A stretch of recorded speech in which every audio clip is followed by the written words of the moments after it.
AFM Videos, the leader in football education. Coach, I'm with Coach Grabowski, the offensive coordinator at Bowling Wallace, who just completed a 3-set series of DVDs. And the first DVD is related to using personnel groupings to enhance your offense. What are the keys to this, Coach, to make it work? Well, first of all, we want to maximize the abilities of our players. We want to find out what skill sets our players have. We know some of that at our level through recruiting. At the high school level, you learn those things as you see your players come up through the program. So we want to find out what they do best and really fit them into our system in that way. We want to take a square peg and put it in a round hole. Right. We want them to fit well into our offense. Gotcha. Now, having said that, let's take a look at a clip from this DVD. Here's some examples of our formations and how we use our personnel. In this first set here, Condor 7 is the formation.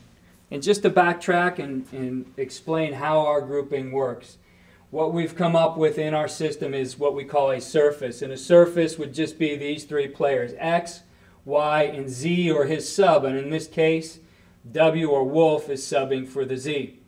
Our number system works to the right and to the left. So 0, 2, 4, 6, and 8 are this way.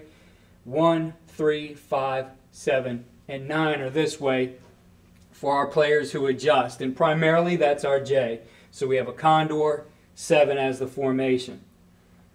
In the next example, a different adjustment by our J, but the exact same surface, which we call Condor 8. So those are examples of our Wolf personnel. T-Rex is our T subbing for our X. And in this example, by default, we tell him he will be tight. So we use the T on the back side of a rip formation. Again, rip would be a surface. Z, Y, and X. X usually is out here. Our rule for the T is he will come in tight. And 6 is the adjustment. 6 puts our J in the slot to the right. Rip 9, again, X or his sub, Y and Z. 9 puts him to the left.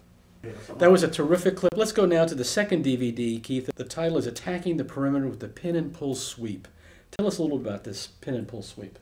Well, it's something we really started using a couple seasons ago. We needed an answer to what teams were doing to stop our power and putting a defensive end inside of our tight end. Right. And it became a great play for us with just blocking down with our tight end and getting 1 or 2 pullers around and getting our running back out on the perimeter. In studying the play, we learned more about the idea. We have 3 variations we use on the play, and it's really become a useful concept in our running game. Gotcha. Now, having said that, let's take a look at this clip.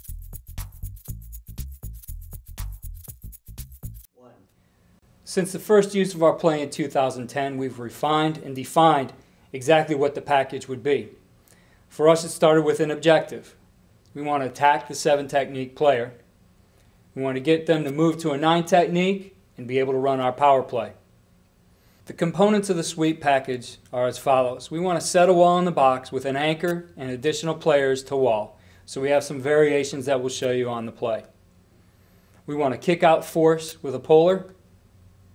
We want the running back to stay behind the puller and get to the outside hip of the kick out block.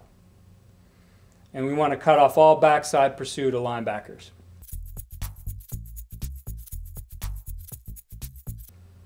For us, this involves 2 concepts. We're either covered and we pull, or we're uncovered and we block down.